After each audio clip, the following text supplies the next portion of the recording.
കർഷകർക്കുള്ള നഷ്ടപരിഹാരം ഇപ്പോഴും കടലാസിൽ തന്നെ. കിട്ടാനുള്ളത് 5 കോടിയിലധികം രൂപയാണ്. വന്യമൃഗശല്യത്താലും പ്രകൃതിക്ഷോഭത്താലും ദിവസേന കർഷകർ നേരിടുന്നത് ലക്ഷങ്ങളുടെ നഷ്ടമാണ്. കേരളത്തിൽ കർഷകരുടെ ആത്മഹത്യ കണ്ണീരായി തുടരുകയാണ്.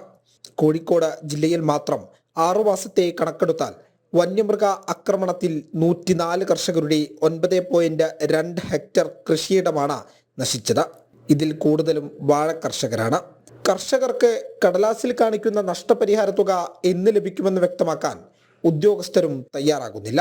പ്രകൃതിക്ഷോഭം കൊണ്ടും കാലവർഷം കൊണ്ടും കാലാവസ്ഥാ വ്യതിയാനം കൊണ്ടും വന്യജീവി ആക്രമണം കൊണ്ടും ഒക്കെ കൃഷി നശിച്ചിരിക്കുന്ന കർഷകരുടെ നഷ്ടം അത് സർക്കാർ ഉദ്യോഗസ്ഥന്മാർ നേരിട്ട് വന്ന് കണക്കാക്കി അതിപ്പോൾ കിട്ടും നാളെ കിട്ടും എന്നുള്ള നിലയിൽ കർഷകന്മാർ കാത്ത് കിടക്കുകയാണ്.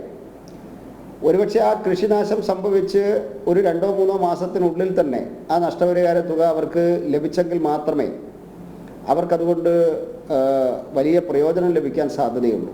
കർഷകന് കേന്ദ്ര പദ്ധതികളിലെത്തുന്ന തുക വകമാറ്റുകയാണെന്നും BJP ആരോപിക്കുന്നുണ്ട്. ആ വിള നശിക്കുന്ന സമയത്ത്, കൃഷി നശിക്കുന്ന സമയത്ത് കൃത്യമായിട്ടുള്ള നഷ്ടപരിഹാര തുക കർഷകന് ലഭ്യമാക്കാൻ വേണ്ടിയിട്ടാണ് കേന്ദ്ര സർക്കാർ, നരേന്ദ്രമോദി സർക്കാർ ഫസൽ ബീമ യോജന പ്രകാരം അർഹമായിട്ടുള്ള നഷ്ടപരിഹാര തുക കർഷകന് ലഭ്യമാക്കുന്ന പദ്ധതി ആരംഭിച്ചത് തന്നെ. കേന്ദ്ര പദ്ധതിയുടെ തുക മുഴുവൻ ഇവിടെ വകമാറ്റി ചെലവഴിച്ചിട്ടുണ്ട് എന്നുള്ളതാണ് മനസ്സിലാക്കാൻ വേണ്ടി സാധിക്കുന്നത്.